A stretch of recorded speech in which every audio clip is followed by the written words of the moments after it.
Good evening to all. First off, my name is Priyanka Parihar. Subject is building planning and architecture. Topic is stair and staircases. This is the semester of third BTech.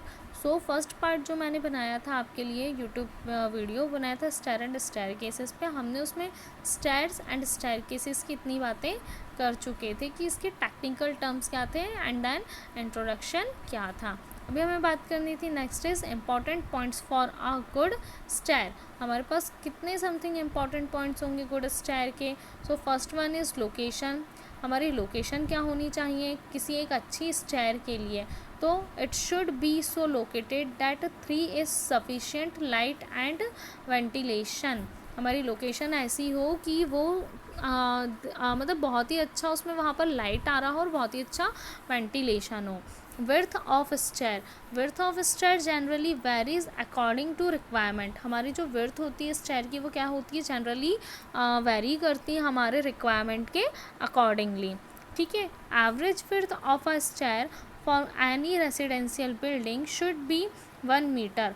जो आपका average width होता है stair का वो क्या होता है, किसी भी रेसिडेंशियल बिल्डिंग का 1 मीटर होता है. For a public building 1.5 to 2 metre. कितना होता है हमारा रेसिडेंशियल बिल्डिंग का 1 मीटर, और पब्लिक या हम कहीं बाहर की बिल्डिंग की बात करते हैं तो उसकी विड्थ ऑफ स्टेयर होती है हमारी 1.5 to 2 metre. Length of flight, जो हम फ्लाइट की बात करते हैं तो maximum numbers of step for a comfortable ascending to a stair. The number of steps should be restricted to maximum of 12 और मिनिमम ऑफ 3. हमारे पास क्या होता है लेंथ ऑफ फ्लाइट देने के लिए कि हमें कम से कम 12 स्टेप्स प्रोवाइड करने होते हैं वहाँ पर, या मिनिमम तो 3 तो प्रोवाइड करने, तब जाके हम वहाँ पर एक फ्लाइट बनाते हैं.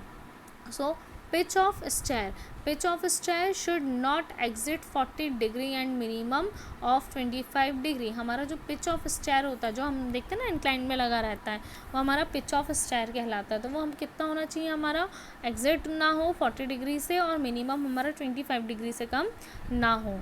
Landing, the width of landing should not less than width of the stair.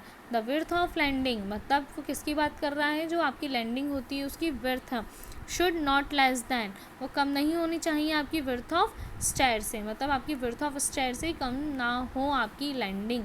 Headroom should not be less than 2.20 metre.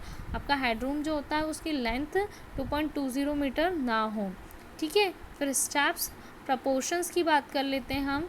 तो गोइंग आप बोलो या उसे थ्रेड बोलो, मैंने यहाँ पे लिया 300 mm माइनस 20 mm, तो ये हो जाएगा 280 mm का.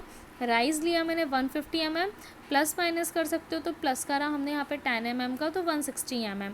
Types of building, thread in mm, rise in mm. Residential building के लिए थ्रेड का जो होता है वो कितना होता है 250 होता है, राइज का 160 होता है. पब्लिक बिल्डिंग के लिए थ्रेड होती है हमारी 300 की, राइज होती है हमारी 150 की. इंडस्ट्रियल बिल्डिंग के लिए होता है 270 to 300 और 150 to 200, नॉट लेस दैन 130 से कम ना हो.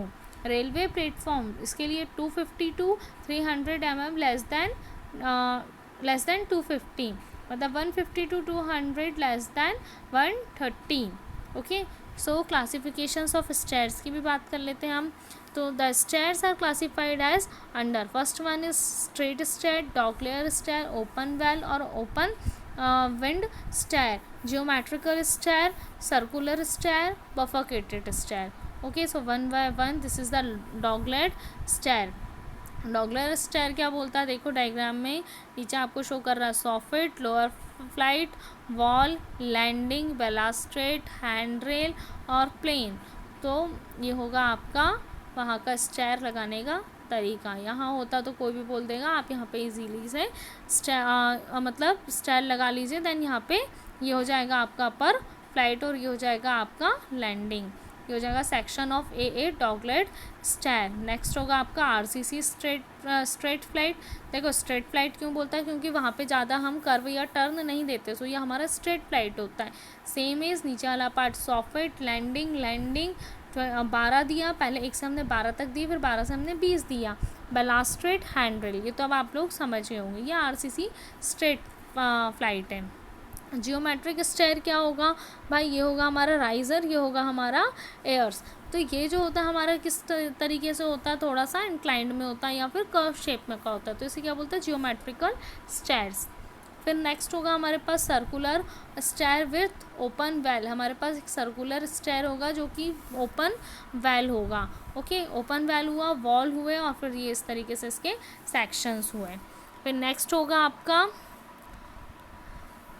बफरकेटेड स्टेयर। बफरकेटेड स्टेयर्स क्या होते हैं, और ये होता है आपका स्ट्रेट स्टेयर। ये भी बफरकेटेड स्टेयर में क्या होता है, सेंटर से स्ट्रेट प्रोवाइड करते हैं, प्लाईवुड पैनलिंग कर देते हैं या फिर फ्रेम्ड प्लानिंग कर देते हैं, पैनलिंग।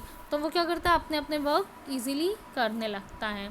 नेक्स्ट आएगा आपके पास एक छोटा सा आपके पास क्वेश्चन आएगा न्यूमेरिकल, कि वो बोलेगा draw the plan and elevational section of a dog-leg stair with 2 flights for a residential building with the following data. staircase hall कितना देगा 5.00 into 2.30, क्लियर हाइट देगा उसकी 3 मीटर, स्लैब थिकनेस देगा 200 मीटर, इंक्लूडिंग फ्लोर आपको नहीं दिया गया है, ऑल वॉल्स आपने लिए 200 mm थिकनेस की।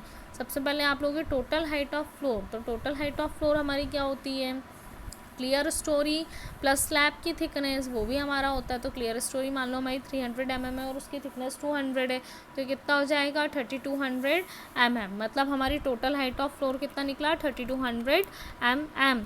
Height of single flight 3200 mm को डिवाइडेड कर दोगे 2 से, तो कितना आ जाएगा 1600 mm। मतलब हमने उसकी फ़्लाइट लेके रखी है हाइट की, मतलब फ़्लाइट की हाइट को लिया है, ठीक है। अज्यूमिंग थ्रेड और going 250 mm, riser 180 mm, number of riser, height of flight upon में राइज़र।